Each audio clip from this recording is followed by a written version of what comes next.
Hey there.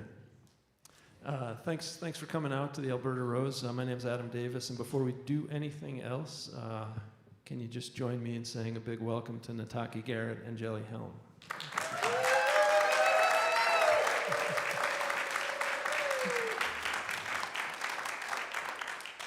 So I'm pleased to say that this is sort of the anchor leg of a series of conversations on American dreams, American myths, and American hopes.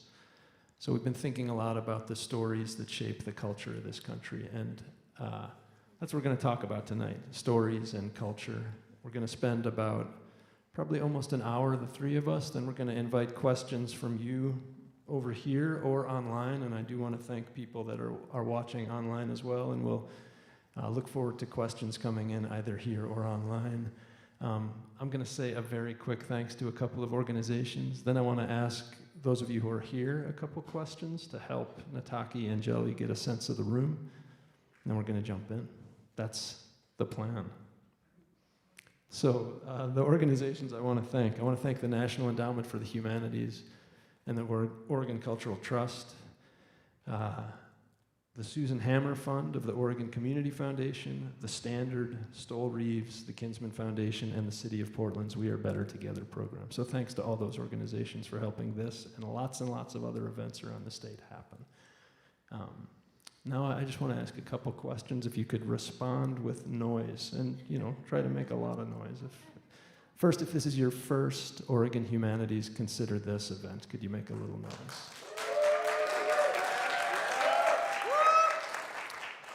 Thank you for being here. Welcome.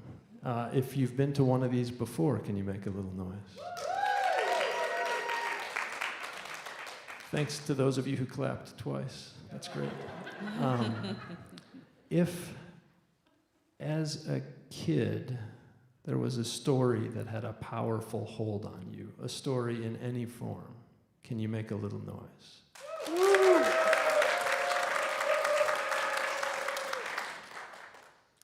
If your understanding of this country seems in some way to depend on a story you heard, could you make a little noise?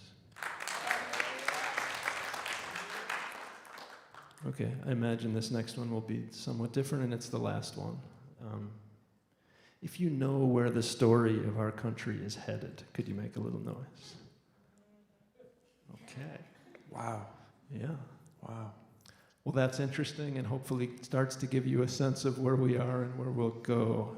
You both work on stories, and both I think, helping connect other people who are telling stories, helping stories emerge and show up in different places. I was hoping we could start with, in a way, the second question I asked the folks that are here, and that is, I wanted to ask each of you about a story that gripped you when you were younger, and why that story had a hold on you.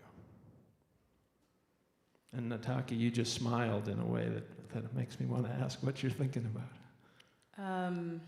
I think there are two stories. The first is that my mother is a very animated storyteller, or story reader, and so I always loved it when she read Winnie the Pooh, which I didn't really like as a story, and I was a grown-up when I found out that she didn't like it either. But she would perform the characters, because there's so many characters in Winnie the Pooh, she would just perform them so amazingly, and I was always so riveted by the way that she would tell those stories. But she would skip over whole pages and passages, and I had no idea. But the story that I remember, I think it's Eloise Greenfield wrote this book called Me and Niecy. It was about this little girl and her imaginary friend. And, I could just read that book. I could read it over and over and over and over. Also because at the time, we didn't know I was dyslexic. So I was reading it in context, and had memorized the sounds, but couldn't necessarily, I had a lot of problems with the way that the characters moved around on the page. But the story was about this little girl with this vivid imagination, and her best friend was this other little girl. And you were about 3/4 of the book before you realize that Niecy's not real. And And that's because one day, the me in the story goes to school and comes back and Nisi isn't there.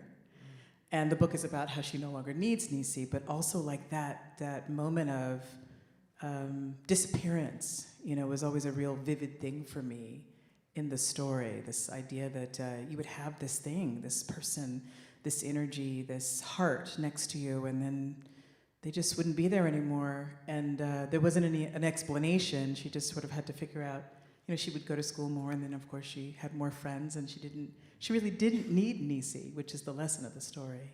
But Nisi was there for her when she did need her. And that's a story that I think, even now, I haven't thought about that book in, ages. And it actually could feel how the story still has you. So, yeah, Jelly, actually this question was prompted by my coming across something that I read of yours. What story is popping to mind for you? Was it Old Yeller? It was Old Yeller. Does everybody know the story of Old Yeller? Yeah. Does that? I can't quite hear that. Is that a yes? Yeah. Yeah. Old Yeller. It's a devastating story. It's amazing that you read that story to a little kid. You take this creature that you're just connected to on a soul level, and this horrible thing happens to it. It gets rabies. And it gets rabies because it was protecting you. And they lock that dog in the closet, and then I think his brother has to kill him. His brother says, "Oh, he's gone." He peeked in the closet door to see if the dog was okay, and it came jumping out of the closet with his mouth foaming. Terrifying story. And I don't know if I understood what it meant. I was riveted by it. I was horrified by it, but I wanted to read it at the same time. So it's interesting to think that even these two first stories, the disappearance of Nisi, and horrifying and sad. I just remember the tears. When I think of Old Yeller, I think of tears. And these are the stories that you thought of first and what gripped you, and you moved into the storytelling business. Mm-hmm. So can I ask a little bit about the shift from taking in stories to starting to tell them or help them get out? What led in that direction as far as you can tell?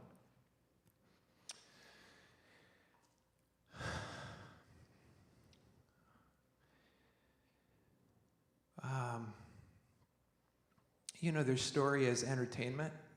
I like to read stories. I like to be told stories, and there's story as technique, like how do I tell a story? But I think story first started fascinating me when I thought about it as a tool or a map to understand the human experience. Because I personally find the human experience kind of overwhelming and terrifying. I'll confess right now that I'm experiencing tremendous anxiety at this moment. This is the very first time I've been in public since March of 2020 or whatever that was. Mm-hmm. First time I've been inside somewhere without a mask. So, wow, feeling all those things. And all the things that happen to you personally. And all the unpredictable things that happen in your life. And all the things that happen to us in a larger sense, things like COVID or climate change or war or all of the issues facing our country, these overwhelming experiences, and then an internal response to all those things, which are just as overwhelming.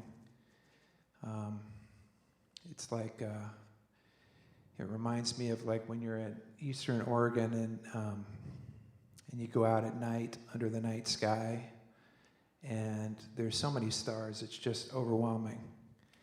And it doesn't even feel like stars, it just feels like, wow, like a blanket of something.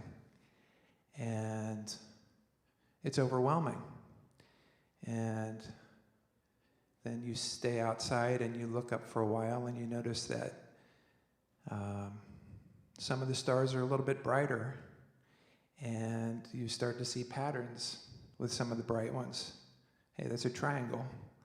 and a line and something else, and you begin to kind of make sense of it. And the longer you stay and the more you stare up at the sky, you see these patterns almost, they help you make sense of things. The sky almost becomes familiar, comforting maybe even. And if you come back the next night, those patterns are still there. And if you come back 3 months later, you can see the patterns are there, but they've moved a little bit. And so those patterns up in the sky help us make sense of things.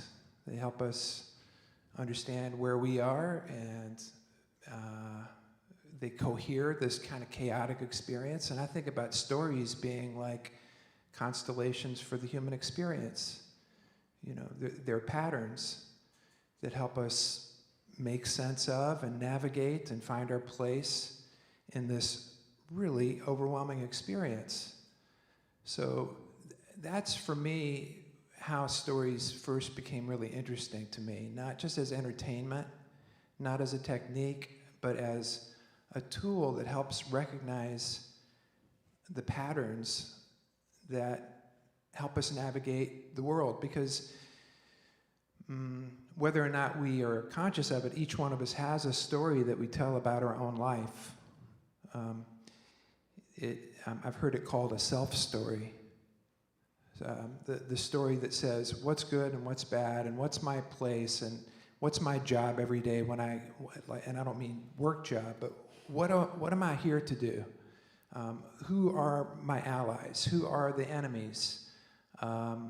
We have a story that determines that. And I have my story, and Nataki has her story, and Adam has his, and they're like the operating system.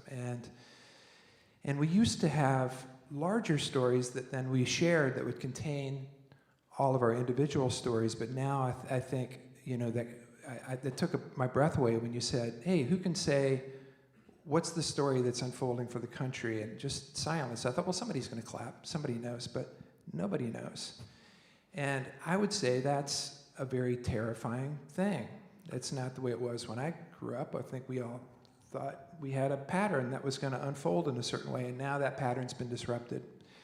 So story to me is, I'm talking too much here, and I'll stop, but story to me is interesting because it helps inform the human experience by giving us a coherent and meaningful pattern that helps us understand our place, helps us understand why we're here, helps us understand what's important. And this absence of the shared story is a very interesting thing. And great. We'll go to the shared story question for sure. Patterns, tool to make sense of overwhelm. Does that what do you think? It's interesting because I was just thinking about Zora Neale Hurston talks about stories as lies. In fact, if you're a good liar, she's from Florida. So where she's from in Florida, they would say, oh, we're going to go over to so-and-so's house, we're going to tell some lies. And, and like people would gather to sort of hear these lies, these stories. And I was also thinking about like stories that you use to teach children how to survive, or stories that that sort of let you know that something happened in the world historically, and from some sort of frame of mind that says that you should know this because it will help you understand how to move forward in the world now. And stories can be burdens that you carry. The story that you tell about yourself, the story that you use to lie about yourself, the story that you use to harm other people, which is usually, we sometimes call that a story that you might protect somebody or yourself with telling a story about somebody else. But I like this idea of stories as lies because I don't necessarily believe that this idea of lies is a negative thing. I actually kind of feel like under the guise of a lie, I can do all of those things. I can protect you, I can harm you, I can protect me, I can inform you, I can inspire you, I can gift you, I can honor. You know, there's all kinds of things that you could do under that guise. And one more thing I'll say about story is, I have, up until very recently, been known to attribute a saying or a story that I have to somebody else, but it's really my story. Because I'm not always sure if coming from me is enough. So, and it's okay, because it's all right for me to be like, well, my grandmother would say. My grandmother would never say that. But if I attribute it to her, then somehow there's some sort of elevation.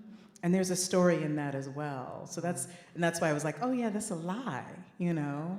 Why am I telling that lie? Because I want to elevate the story, you know, and give it some sort of weight so that you walk away going, oh, that's so inspiring. Your grandmother must have been amazing. She just didn't say that thing, you know.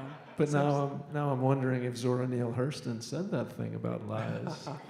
Well, no, her people would tell you that that's what they did. As, you know, like Yeah. they went from one porch to another at night and maybe in the day and maybe in front of a store someplace, and, you know, and they would or in a field or wherever they were doing it. They would gather around and listen to some good lies.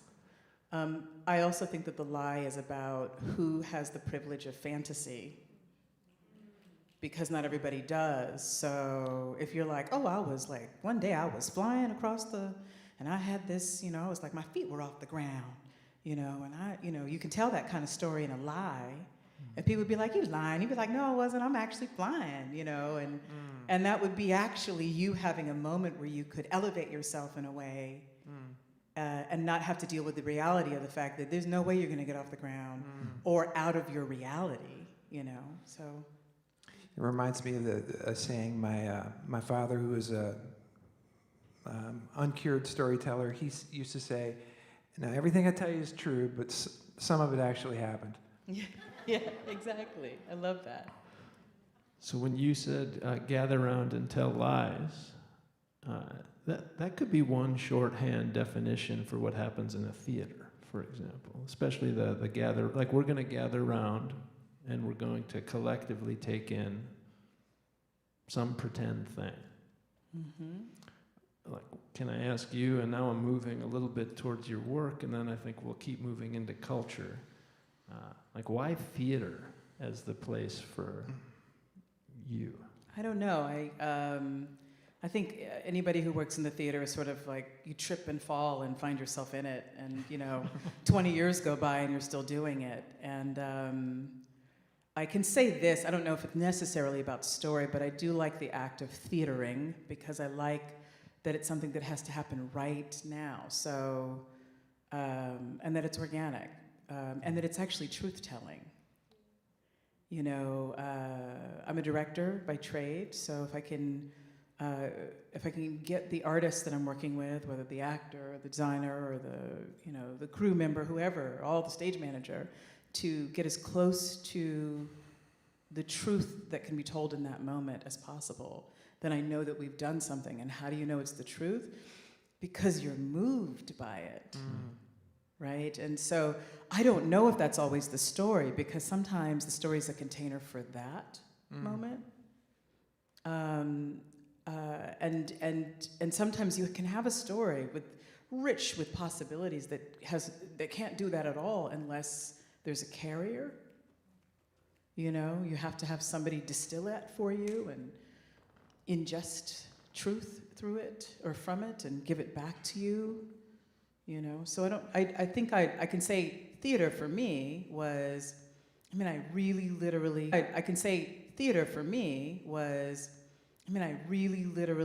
fell into it. I stopped swimming, and I had the time free, and a friend said, come over and join us at the Producers Club, and they were like, we sell baked goods so we can have a cast party, and I was like, that sounds amazing, and then I was in the theater for the rest of my life. Okay. Literally.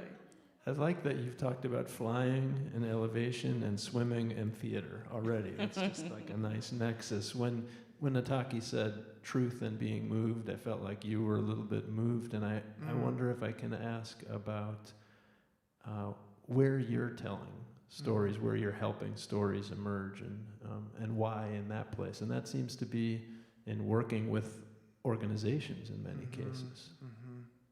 Yeah, that's interesting that you picked up that I've felt something when you said, how do you know it's true? Because we're moved. And I think there's something relieving about hearing that, that it's not an intellectual affair. It is a soul affair. And when your soul says yes to something, you know something's happening. So definitely that touches me. Yeah, I think another powerful aspect of stories is around what story wants to be lived in your own life. This idea that each of us might have a set of potentials or something that needs to be lived through us that can't be lived through anyone else. And being able to work with people to pay attention to what that might be for them is the best part of my work, for sure.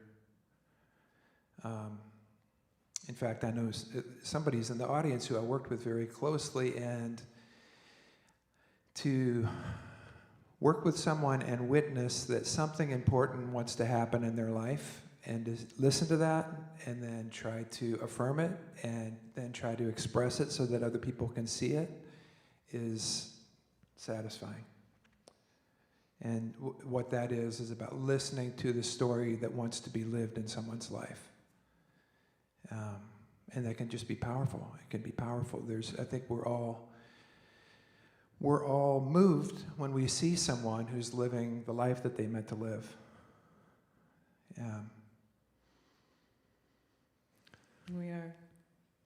We are moved, or the life that's a calling, which sometimes can be a burden, but sometimes at times can be incredibly fulfilling. Is it? You said you stumbled into theaters. Theater is your calling, though. I think so, because while I work really hard, I've never had to force it. One thing I can say is whenever I've centered myself in the work that I do, I have always failed miserably. So I know that I'm on the right path when my motivation is bigger than me. And I feel like when I no longer have that feeling, it's time to go, because I certainly don't want to be that person in the theater that should have been gone a long time ago. That we've had that experience. I hear the recognition out there, what that is. I don't want to see that play. I don't want to work with those people. I don't want to be that person. I stopped teaching for that reason. I was becoming that person. So, So calling is I think it also means that you have to be humble enough to hear, and be humble enough to like shut up and get out of the way and move and allow for things So I feel like there's so much here already. I almost feel like now I want to slow it down or back us up a little bit, and that is it's interesting thinking about centering the long reach to the water. That's the long COVID reach to the water right there. Well done. Yeah, you got to dodge the mic and then back. Well done. You used the word centering, and one thing I guess I've been thinking about as you've been talking and even getting ready for this is like the play is centered. So it's interesting to think the play is centered, or in some cases the timbers, the Portland timbers are centered, or Fully is centered. And I guess I wonder, like, why is that the center? Why does it make sense for the play to be centered? Or let's just take the timbers if we can, since it's one that many people will recognize. And centered for whom? So I think I'm asking, why center that thing and center for whom?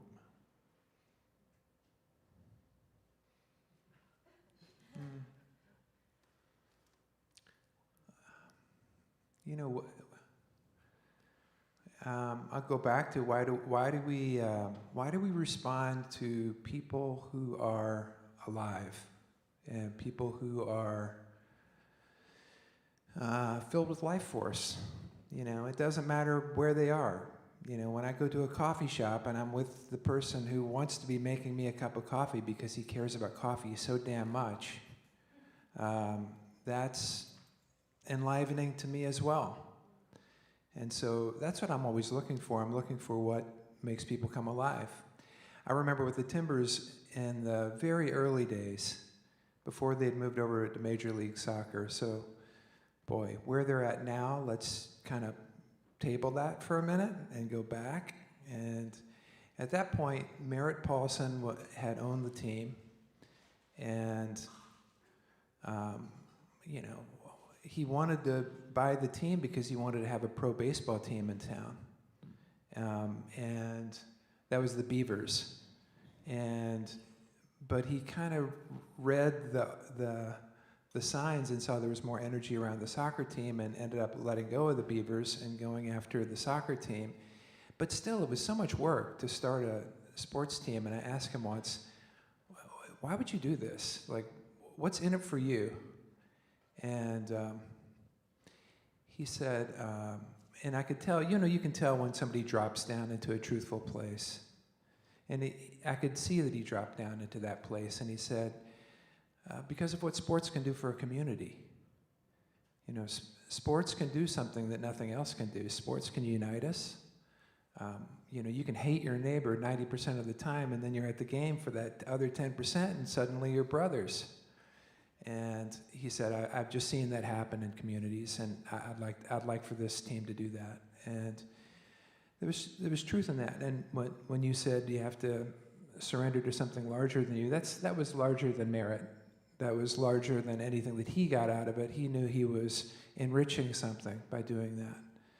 And I think that's the way it played out. And so when it came time to do the storytelling around it, we told the community story. We told, what does it look like to have a really engaged community who are connected on a deep level to something really fleeting and silly on one hand, and also really important in another hand.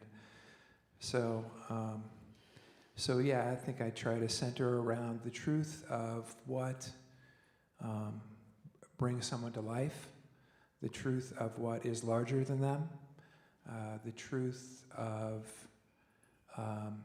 what they would do even if they didn't get paid for it. So interesting, because I was, that's why, thank you for answering first, because I was really thinking about how to say this, that part of the reason why there's a belief that the center of what we do in the theater is the play, is because that's the thing that we sell. Great. And so I feel like my first answer was like, oh, that's capitalism. But I think what you're really getting at, if I can distill it a little bit, for my own understanding, is the play is the expression of an artist's ability to get their ear so far into the ground so that they can feel, hear, and see the zeitgeist. And so we center ourselves around the play because that is the expression that the playwright uses to do that. But what we really, and this is the refocus of the work that I'm doing at OSF, is I really feel like it's the art and the art making and the artist that we really need to center. Because if I can nurture the spirit of the artist and create a space in which they can sort of just touch into their own understanding of the world, what I get is that unfettered space and the possibility of something bigger than themselves. But often what we've done in the theater is we've said, I'm going to give you a commission and I'll buy your time. And you give you we talk about it, and I give you the first third, and then you send in a draft, and I give you the second third, and the third is like, for turning it in. and then we can see if we can produce it. And I have so many friends who are playwrights who have like 6 commissions out because, you know, if you have a commission that's, you know, $30,000 to $50,000, that first third will take you very far. So what I'm hearing is, sometimes I just go for the first third, and I don't do the rest of it. So I think centering the person who actually generates that work is the future of the work that I do in the theater, is figuring out a way to nurture. Do you need a roof on your house? Do you need to pay for your parents' elder care? Because if I can remove the obstacles that do not allow you to get your ear as far into the ground as possible, then I might be able to inspire the possibility that you could bring something into the world. And then I have to then remove this other part, which is also why we center the plays, because I bought your time, I bought your art, right? So what if I just remove that too? If I say, I want to give you an opportunity to sort of just, especially coming out of this pandemic when everything stopped, the work stopped, everything, I just want to give you an opportunity to think about it. So what if you don't have to teach 12 adjunct classes in order to make your living?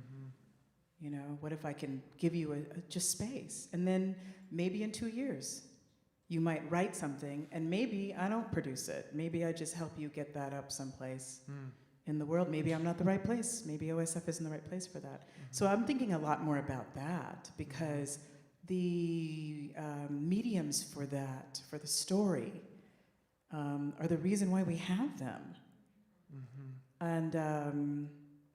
And I feel like that what the pandemic taught me is that if we don't nurture that, then there's no reason for them to continue to commit to giving those stories to the world of theater. Also, most of my playwright friends write for television. Okay. And they wrote for television during the pandemic. So I guess I just want to note that we're a little bit into this conversation, and both of you, it seems like, are really emphasizing centering the teller of the story and in a way the truth of the story that might emerge, or the aliveness of that. And I can imagine a very different conversation that would start with audience. Who's it for? What's it for that audience? So I just want to ask about that, in part because it seems like the audiences that are likely to encounter the work that you're helping come into the world are going to encounter that work in very different places. Some will seek out the theater and the play. Others might passively encounter a billboard with Diego Chara on it, or a pregnant woman holding a crosscut saw. And so can I ask where audience sits as you think about what you're centering? Well, again, I don't know if the point of the play is the audience, because I don't know if the point of the artist is the audience. I think the point of the artist is to be the vessel for understanding, and to be change makers in the world, and to transform our thinking, and the recipients of that are often called audience. But I also want to maybe dissect this idea of audience a little bit, because just for a moment, think of audience, and then think of what you just pictured.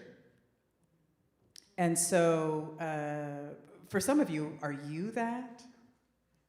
Or are you thinking of somebody else? You know, what is audience? So at OSF, audience is mostly older, affluent white people from the Bay Area, Portland, and Seattle, and they what has happened over the last several years is they've been able to have an experience that is extremely exclusive, because who else can afford to choose to take off 4 days and go watch 10 plays? And so I'd like to unpack this idea of audience and also accessibility, and sort of try to figure out, I was in a conversation with a lovely group of people at OSF, and one of the people said to the actor that I was interviewing, well, you've performed this play in several places. The OSF audience, so he branded, is a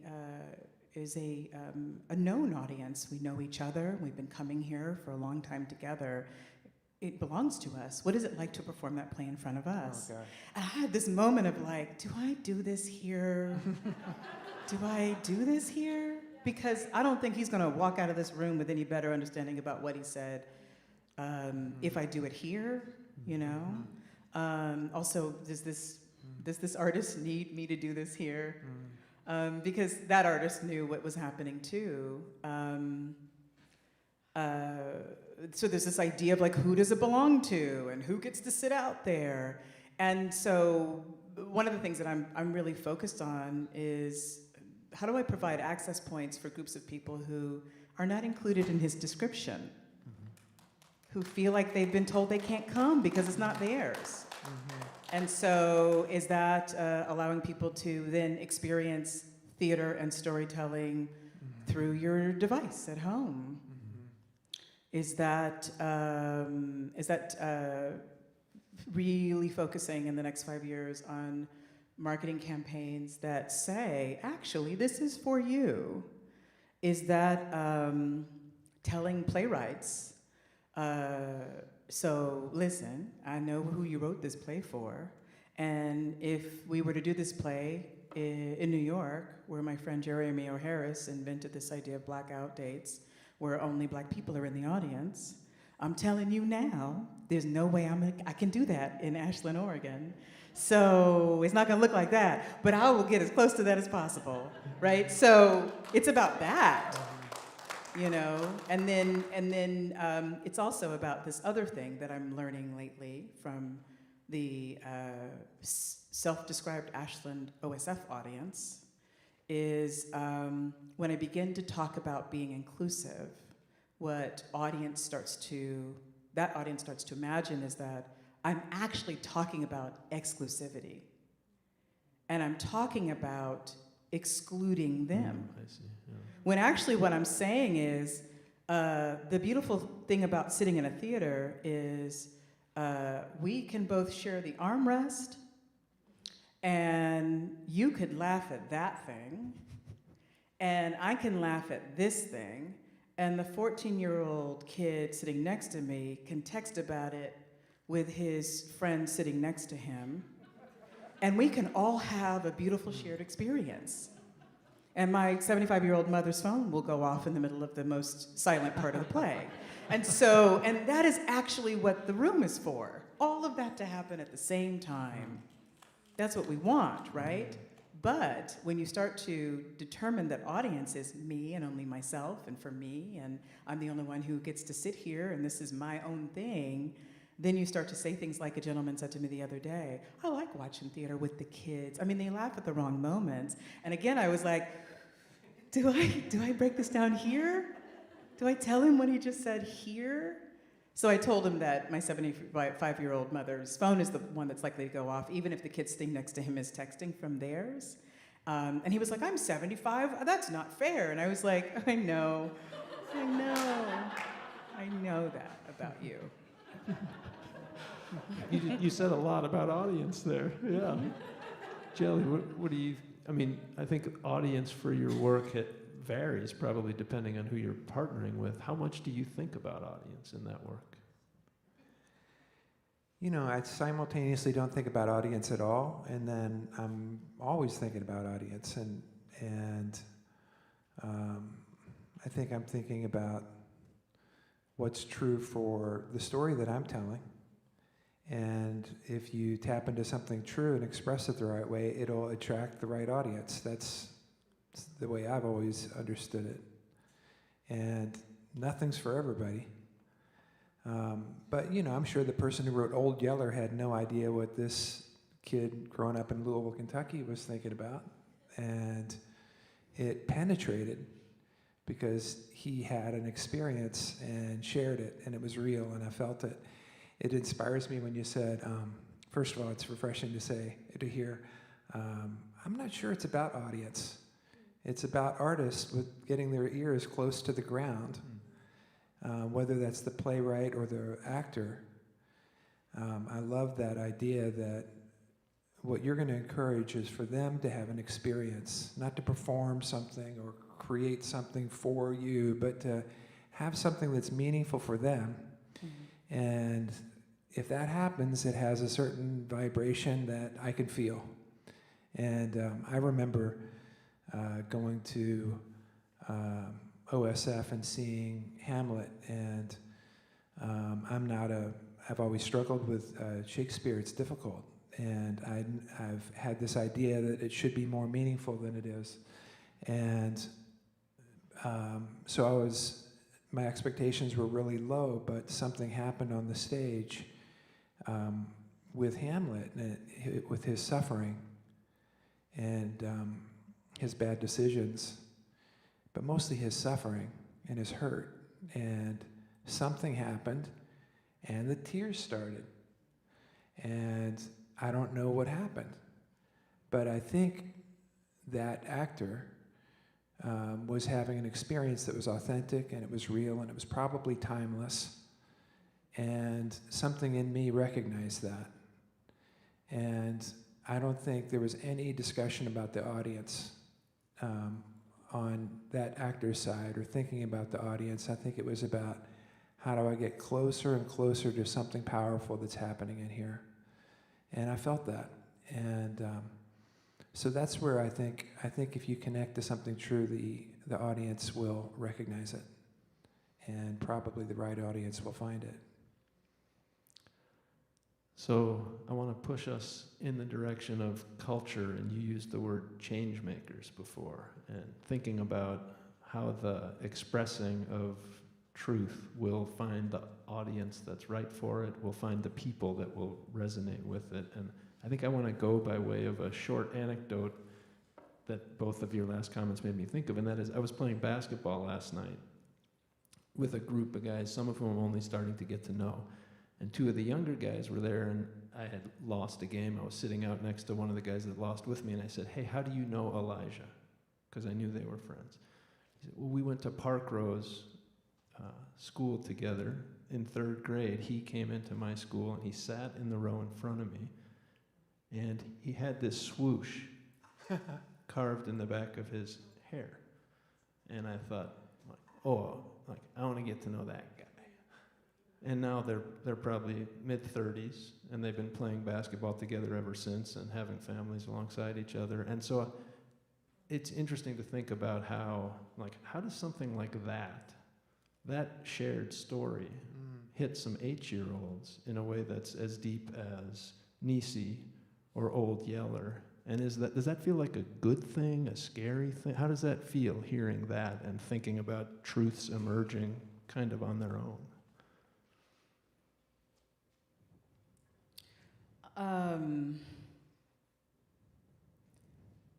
Well, I feel like if I think about Shakespeare, which the only time I have ever really felt moved by Shakespeare is when the room wasn't asking me to feel a certain way. Mm-hmm. When I was just allowed to kind of experience the truth of what was happening in that moment, mm-hmm. to listen to, I could listen to the poetry, the language, and sort of watch and experience what the actor is doing with that, and sort of see how the director has built the mise-en-scène, and sort of, what the designers have done to sort of bring me to this moment of just trying to reckon with the question that the playwright is asking. And there's a lot of this mythology around Shakespeare being a populist, because there are some plays that he wrote that he was like, everybody's gonna like this, and you all gonna feel like it's yours.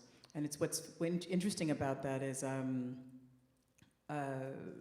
don't know, there are people from all different backgrounds, all different races, and all different nationalities who have an experience with Shakespeare. But I don't think it's been imperialized. I don't think it's actually been given for the most part, as a kind of gift and tool for understanding. And yet, I know a lot of people who feel like they have had some sort of impact by it. But I'll tell this anecdote back to you. So I met my husband at a speed date, and I didn't like him during the date, but afterwards he asked if he could like hang out with me for a little while longer, and I was like, you can walk me to ballet. And there's this moment where we were like, I don't know, he did it in 20 minutes, where we're geeking out about like, oh, my little pretty doves. And he was like, yeah, you know, and there's this moment where Macduff has this thing. I said Macduff, not the other one.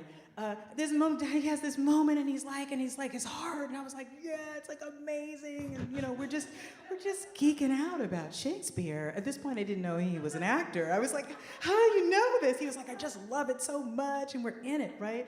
And you can have those kinds of moments as well with people where, because of an experience you had, or you read it, and you were like, wow, that language is so deep, you know.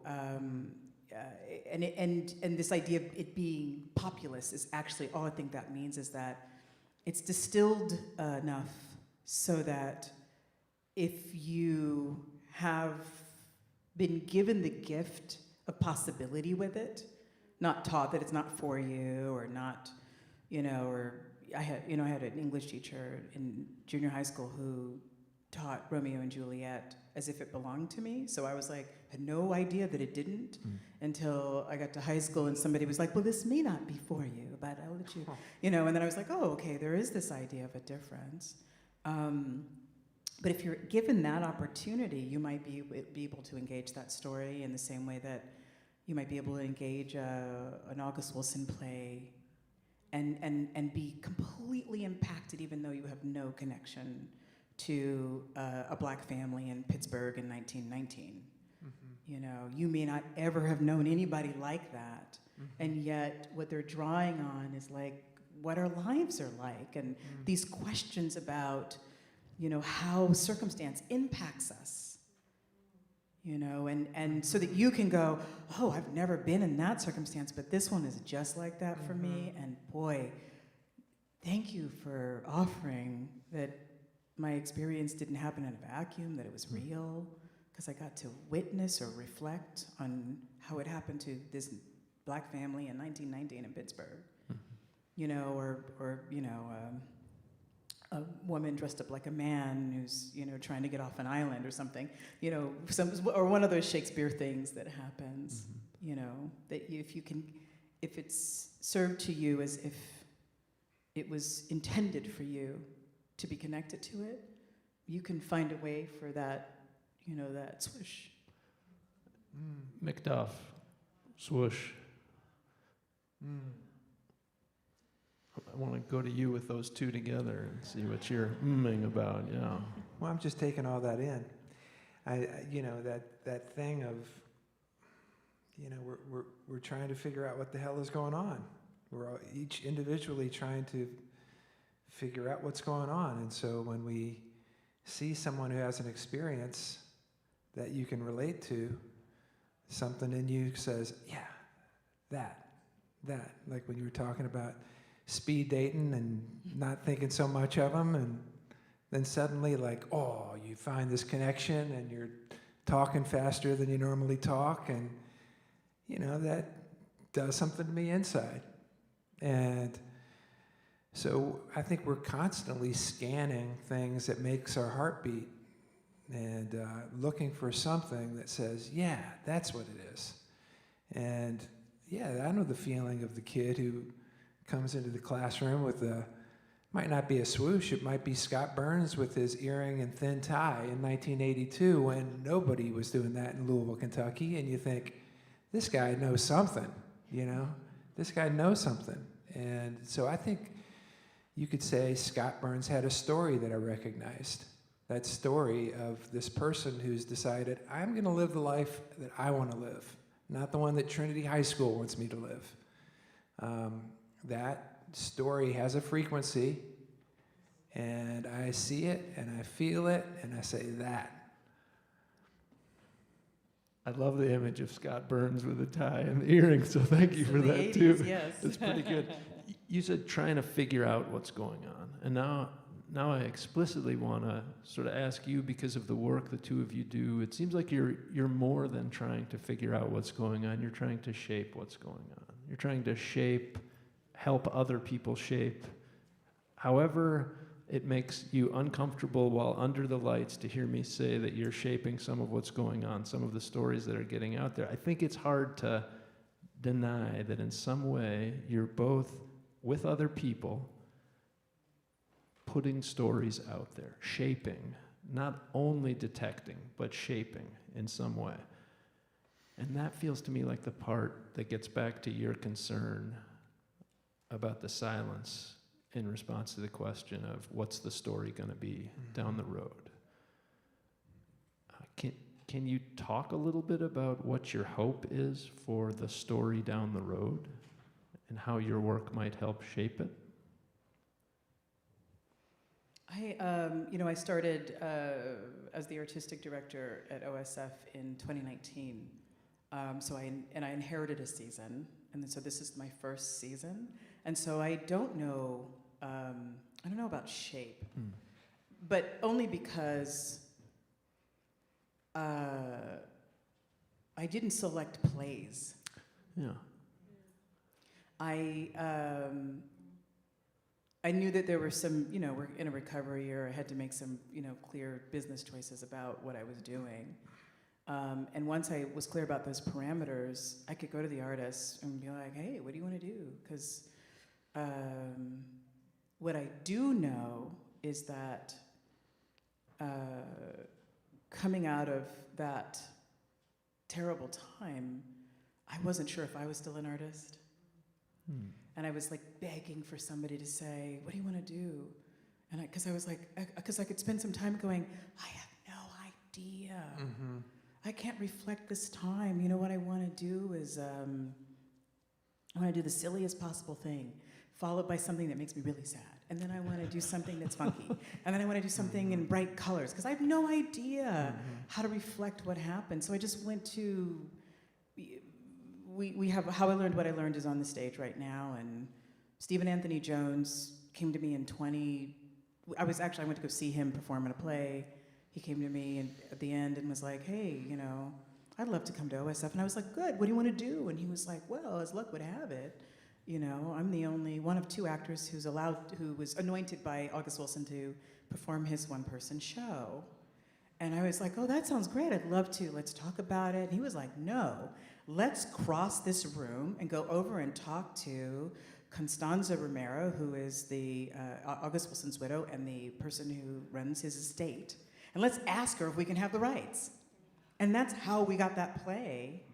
We're doing Once on This Island because the director that we knew we wanted to work with, because she can take a large-scale musical and make it affordable.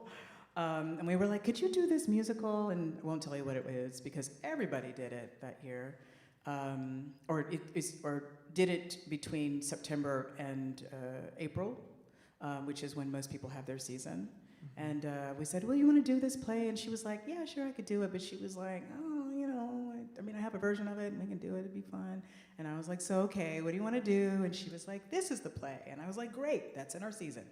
So, again, I think the difference is that I think the one play that I selected is the one that I'm directing, but I have been trying not to direct this play. And not because it's an amazing play, don't get me wrong. It's Dominique Morisseau's Confederates. I'm grateful for the opportunity. But I called Dom to be like, I don't know if I should do this play, if I should do it, because it's so heavy and it's so reflective of my actual experience. And so she was like, well, that's why I said you had to do it. And I was like, great, I'll do it. But otherwise, just about everything in my season right now is something that was brought to me by an artist. And next season I made decisions But even then, the associate artistic director at every major theater in the United States always has to do that play that nobody wants to direct, but you have to because it's the one that draws the audience. And I decided not to do that to my associate artistic director, Nachiken. He's one of 3 associate artistic directors that I work with. And I asked him what he wanted to do. And both last season, or this season and next season, he's doing what he wants to do, not what he should do in order to make sure we can meet the bottom line. Because I learned from my time in the pandemic that it can't be about the bottom line. I mean, I have to keep that in focus, but we didn't even know if anybody was ever going to cross the threshold of a theater again. That's how dire it was. So I have to really think about what's important. I spent the entirety of that pandemic trying to save a theater. I had to spend every day asking myself, so what is the point of this theater? And why should I save it? So I'm pretty passionate about this idea that I'm not here to shape, because it feels dangerous, but not in the good way. And it doesn't feel revolutionary. What I'm actually here to do is, for as long as the universe allows for this thing to keep going, my role here is to create a platform so that people can use it, and to have that platform be a sturdy enough foundation for the future so that somebody else can come behind me and continue to do it. And that's what I'm trying to do, is create that runway. Thanks. Talking about shaping. Shaping. Yeah. Or not. Like achieving an outcome. Yeah, I think Nataki, what you said at the very end was, in a way, creating a platform for other people, but that still feels to me like a fairly clear declaration of a sense of, to put it crudely, where your intervention is going to be, and a certain hope about how that intervention is going to be good for the culture we're in and the people who are involved and telling the stories that improve that culture. And that's what I'm trying to ask about. And so, Jelly, that's the question I'm putting your way. Will you sharpen it a little bit for me? I can damn well try. Yeah. You're working with, again, going back and forth from the close to the far. You're working with, let's say, a few organizations at a time to help them tell their story. You were concerned an hour ago when this room seemed silent on the question of the story of the nation. I think I'm asking about the distance between the specific story that you're trying to help each organization tell and the story of the culture or the country that we're also involved in trying to tell. Where do you see yourself there? Boy, I'm not sure.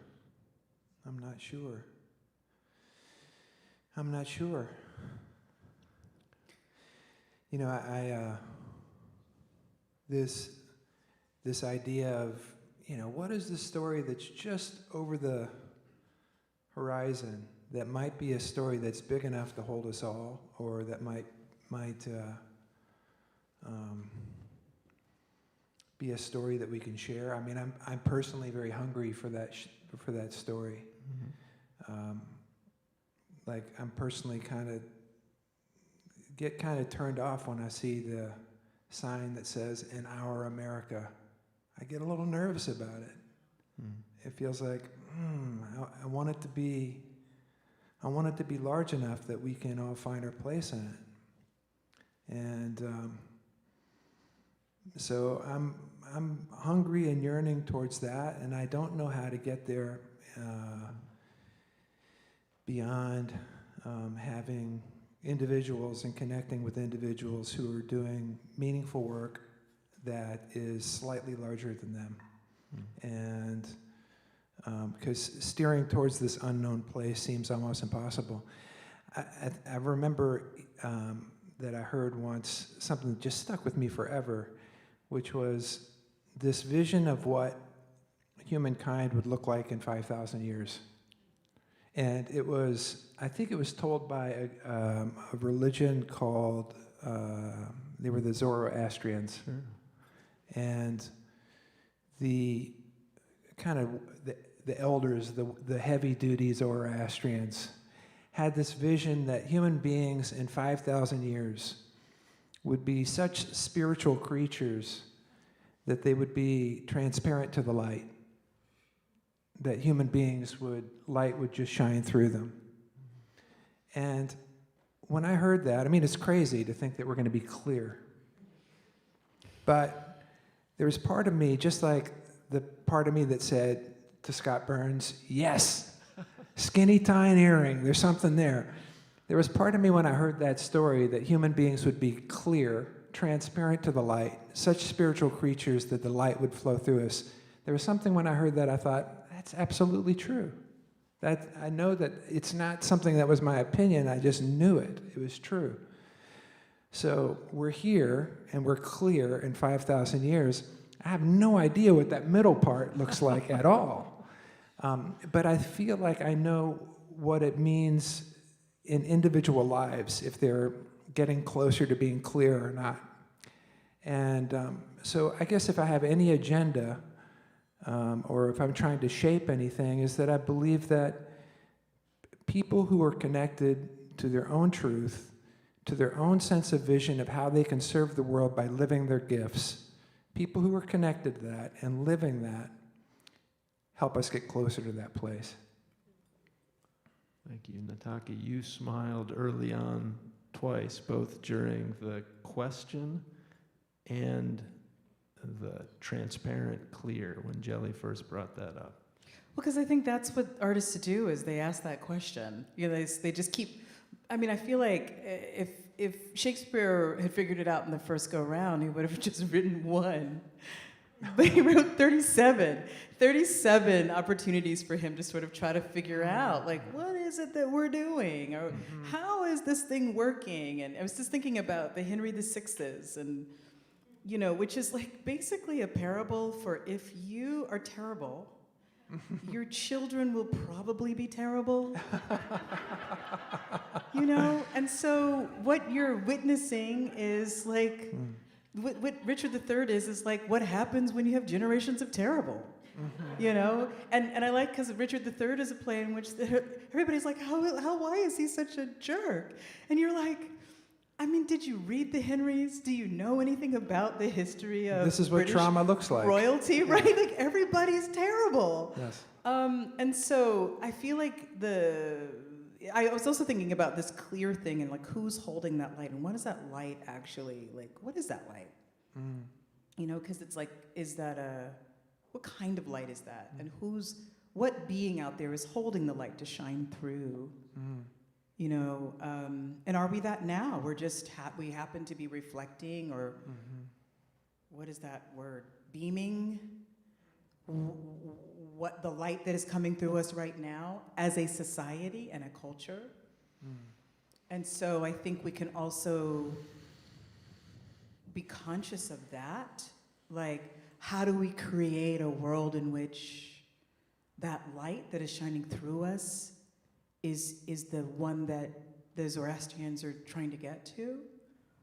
And I think I got a whole heap of artists that want to grapple with that. You know, my grandmother used to say, the only thing I can promise you is that in 100 years we'll be all new people. And that was her way of being like, I know, it's so weird, and humanity is inexplicable. I don't have an answer. I can't tell you what it's going to be because, you know, we're all, and I remember being little and thinking like, oh yeah, in the olden days in covered wagons when you were young, you know, you were grappling with this, strange question that my 12-year-old behind is asking. You know, why is the world like this? Did you just attribute to your grandmother? Yeah. I remember saying that to my mom too. Okay. Were you alive during Little House on the Prairie? And my mother being like, I don't know, like an hour of laughter, you know, because it was, you know, I was too young to imagine time. Yeah. I'd like to be too old to imagine time again.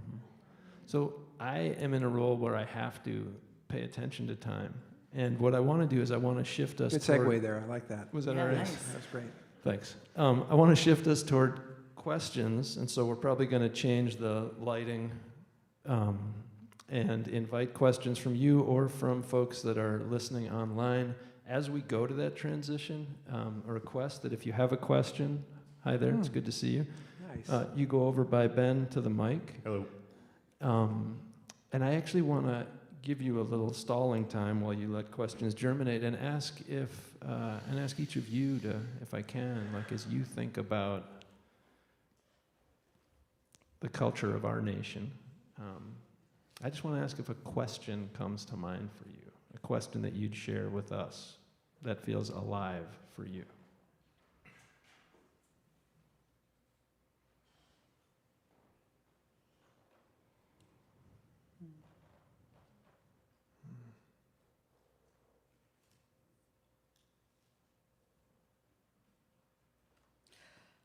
I have a really kind of terrible question I'll ask. Great. I just don't know. I'm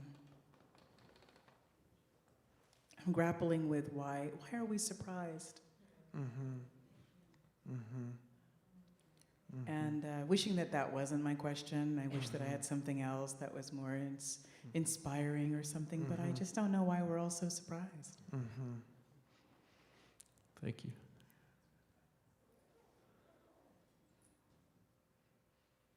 Yeah, I don't know, Adam. I'm drawing a blank right now. Okay, good enough. It's actually nice to have a little bit of silence there too, which is interesting to think about our culture as well, and where there is room for that and where there isn't. That said, I want to encourage you to be bold if you have questions and to migrate towards the mic. I'm thinking about it. Great, thank you. I'll be bold. Thanks. Good evening. Thank you very much for this great conversation. My question has to do with tying together something you said earlier, Nataki, about how we compensate artists for their time, their work, and the question you're asking now about the future. And I feel like practices like what you're talking about create that different way of compensating work, right? Not just an artist, everybody. So I just would love any thoughts you have about ways that you could see that happening in other sectors, in other practices that we do that are less transactional and more about creating space for creativity and discovery. Thank you. Thanks.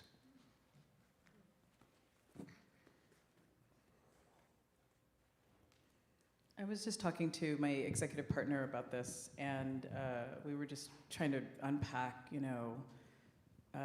we sometimes have this conversation, we're like, in 5 years, and then we go like, OSF will be, and then we try to figure out how the path, what we have to do to get there. And one of the things is,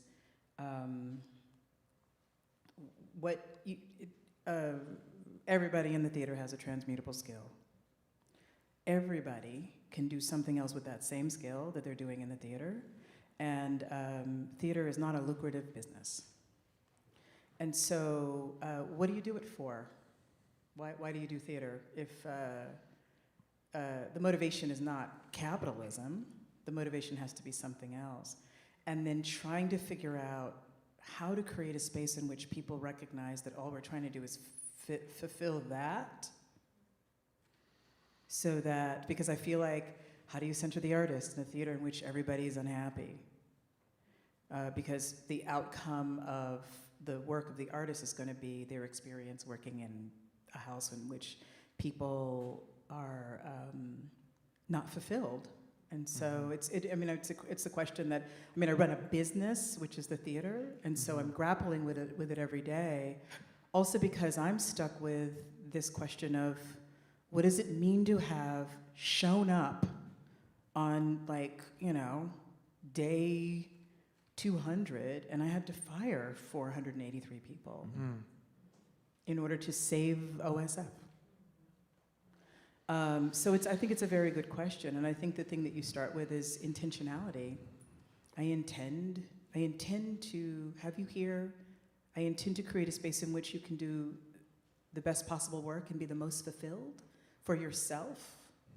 I intend to give you I intend to give you a run for your money, so that if you're in the process of choosing whether or not this is a place to do what you love to do, or going someplace else and doing something else, at least I want to be working hard enough so that you're questioning it, whether or not this is like, oh, you want to stay, and then you can tell me how to stay. Oh, you need more childcare, or you need housing, or or you just need an unoppressive work day.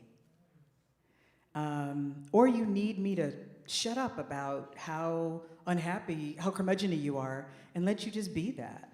All those things are possible. But first, what has to be experienced is that I'm doing what I can to get as close to it as possible every day, which is all I'm really doing every single day. My motivation for saving OSF, the first thing that came to mind that very first day when it occurred to me that that's what I needed to be doing instead of crying under the bed, was 483 people, girl. Like, get it together. Get your together. And get out of this bed and go figure out how you're going to get those people back to work. Right? And I work like a dog to make that happen. Oh, the town. Oh, okay. Get out of this bed and get your act together and go save this town. Okay. The region. Okay, let's do that. Okay. Keep going. Oh, the industry. Oh, the voice is here, the platform. And it just started coming. But I think it's about intentionality. I intended to get out of bed that morning to do everything in my power to make sure you can come back to work. That was my intention for at least that 24-hour period, and for 2 years and 9 months to do that. Thanks, Nataki. Jelly, on transactional or less transactional.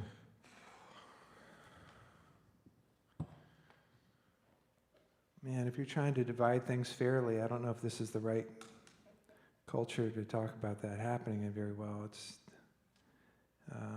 I don't know what to say about it. It feels like trying to pay people equitably and take care of artists is a countercultural activity. So, I don't know what to say. Great. Ben, has any question come in online, or or am I going to put pressure on the people that are in the room? Anybody here that's holding on to a question but is feeling a little timid about coming up to the mic that wants to get up there real quick? Can I ask a question? Please. Because I'm interested in this idea of it's a countercultural because of capitalism, right? So there's this idea of extraction. I think about this a lot because I moved to a state that intended not to have me live here. And so I was like, why? Why would they create a state like this? Well, you create a state like this so that, because at the time, I was free labor because of who I am. I'm a black person. So I'm an African-American person at that, so I would be free labor.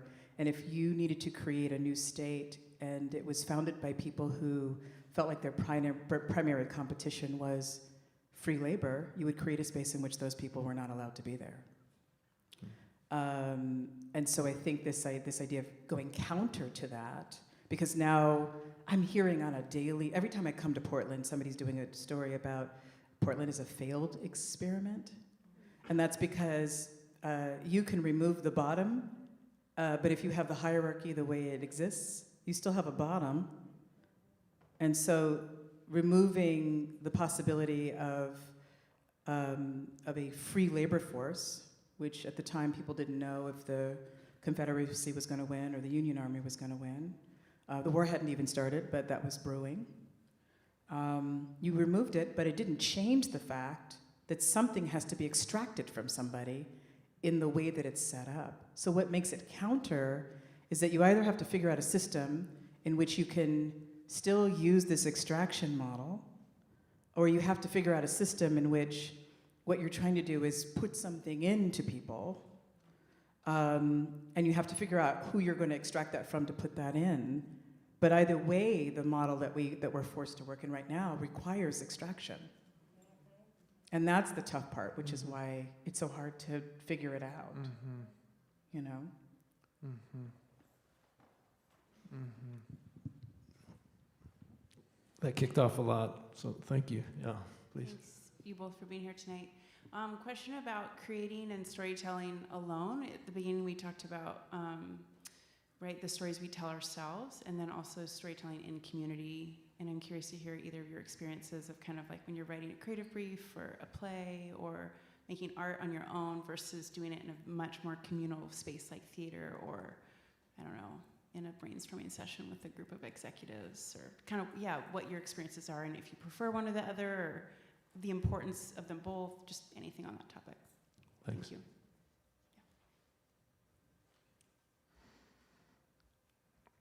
This is the wrong time to say, I'm not sure if I got that question, isn't it? This is the wrong time, after you've left the microphone. I know, but I feel like I didn't quite get that. Can you help me, Adam? I can try. Thank you. The difference as an experience between creating stories on your own and when you're doing that with a group of people. Mm-hmm. Does that capture the... Mm-hmm. Yeah. Mm-hmm. Thank you. Mm-hmm. Do you like one better than the other? Mm-hmm. You want to start, Nataki? I can, yeah. I'm a theater artist, so I'm sort of hyper collaborative. I require the people around me to do it.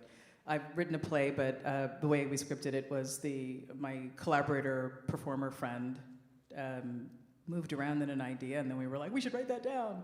And that's how we wrote it, based on how she worked with an idea. So even in that space, I've only had one little teeny moment of my life where like a character woke me up in the middle of the night and was like, write me down. But even that's collaborative. Mm-hmm. So I prefer collaboration. I work in the theater because it is collaborative. Eric Inn is a playwright friend of mine who says, I write these things down so that I can be in rooms with people like you. And I was like, yeah, that's basically what I'm doing too. Collaboration's a little tricky for me. I find that this act of creating something, which you're not really creating, something's kind of flowing through you, something's coming to you, and when it does, it's, by definition, if it's new, it doesn't make any sense. It's kind of stupid or silly, and it's very fragile. And so I find that when I am with someone who can hold space for that, that's wonderful.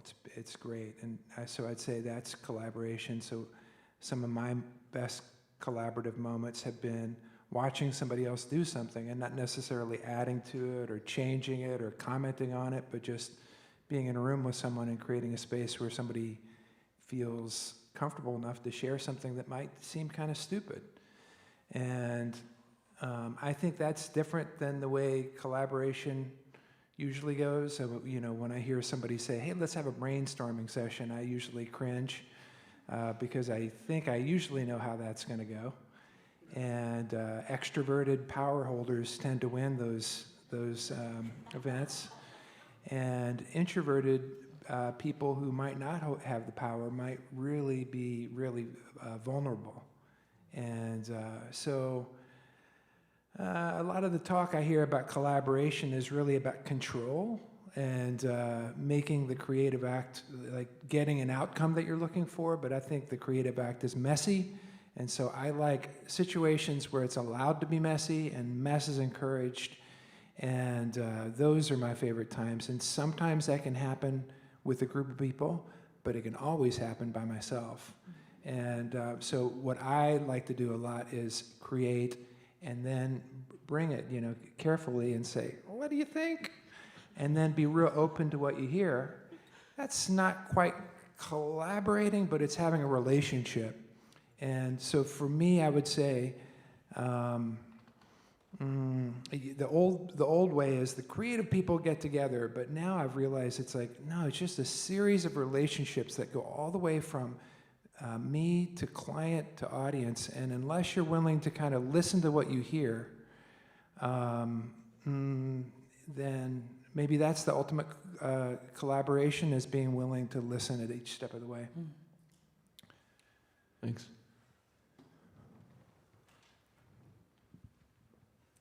Hi.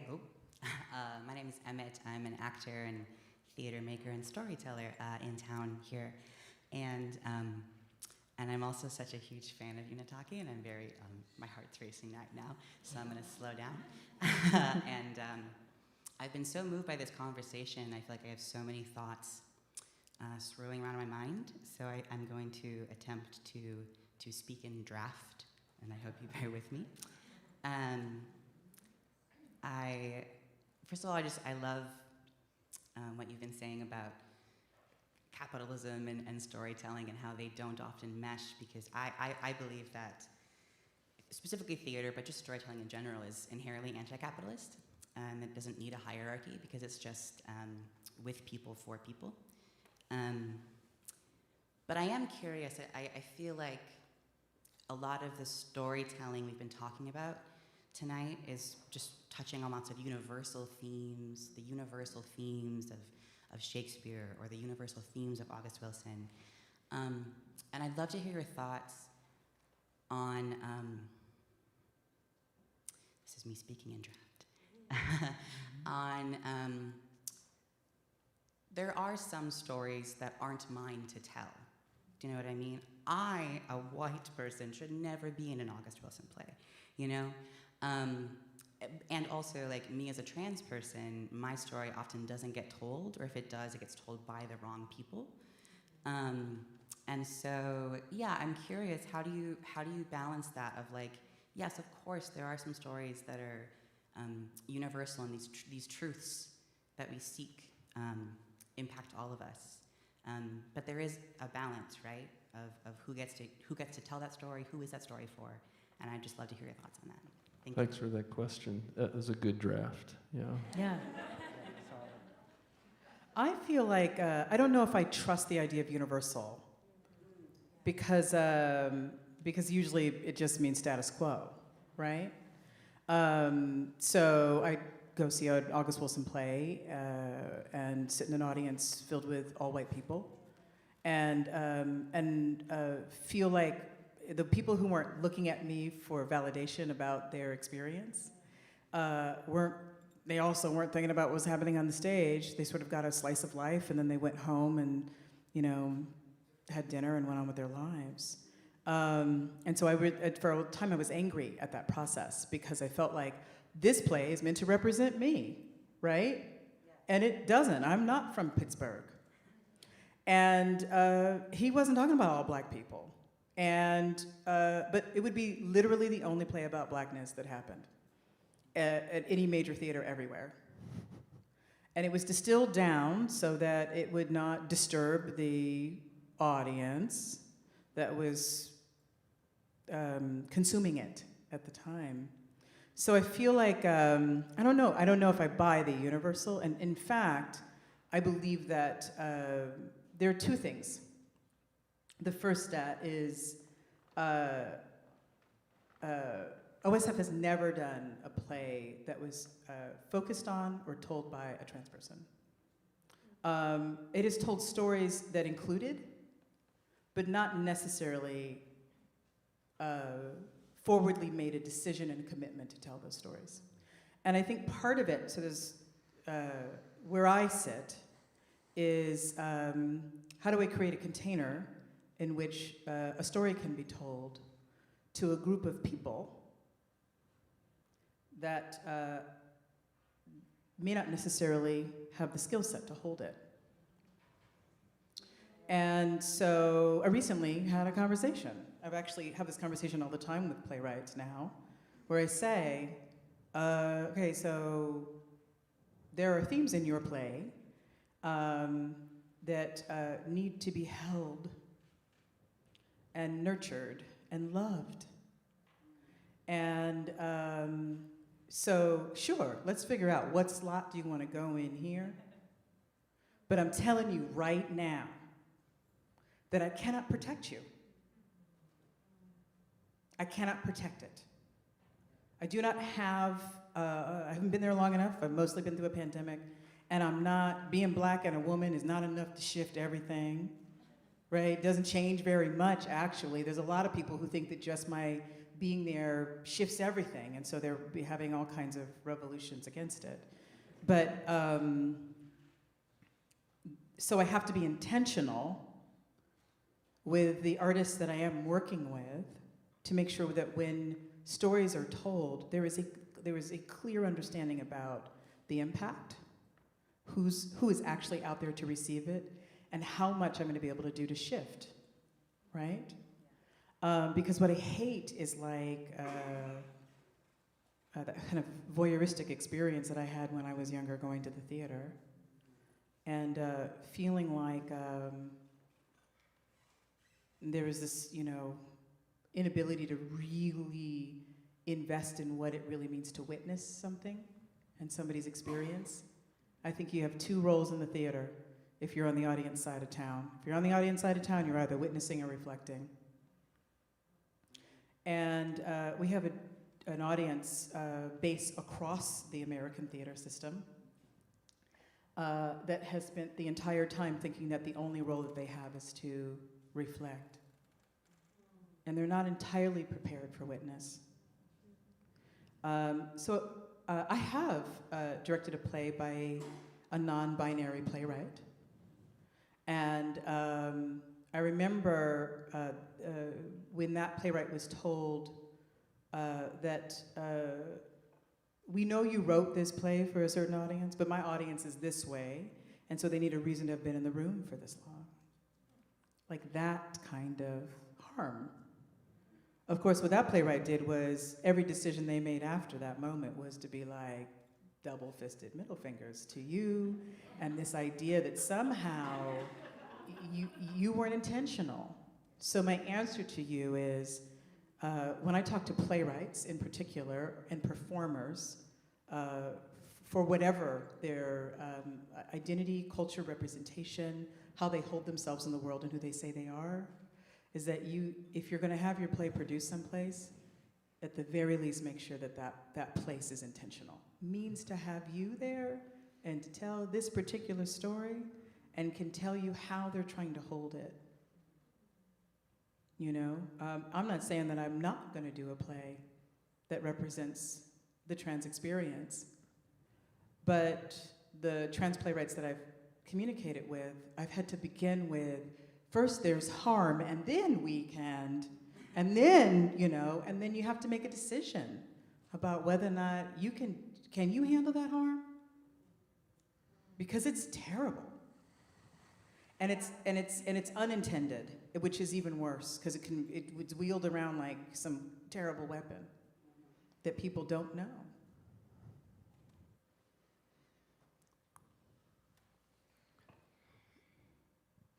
Why don't we go, maybe we'll go one more question, is that?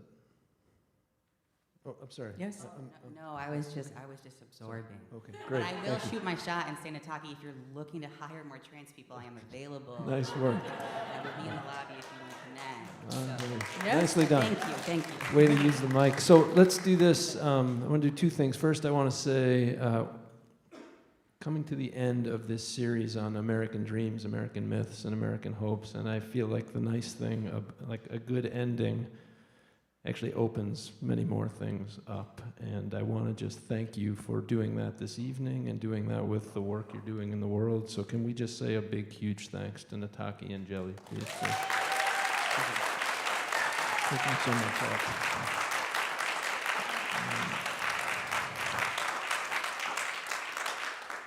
Pre-pandemic, we would have food here, back here. We would ask you a question and encourage you to talk to someone you don't know while eating that food. I'll still encourage you, even without the food and with some uncertainty, to talk to people, whether they're the people you came with or the people you didn't, and whether it's inside or outside. But I hope this carries out of here.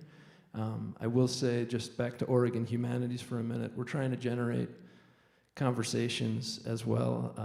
We're trying to work on the reflection side and the connection side a lot, and I think some witnessing as well, and that's a really helpful way to think about the different ways our stories might function.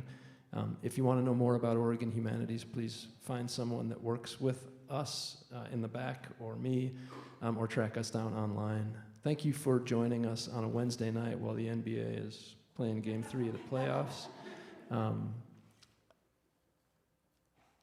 I'm thinking about Nisi going away. I think I want to leave it there. Thank you. Thank you.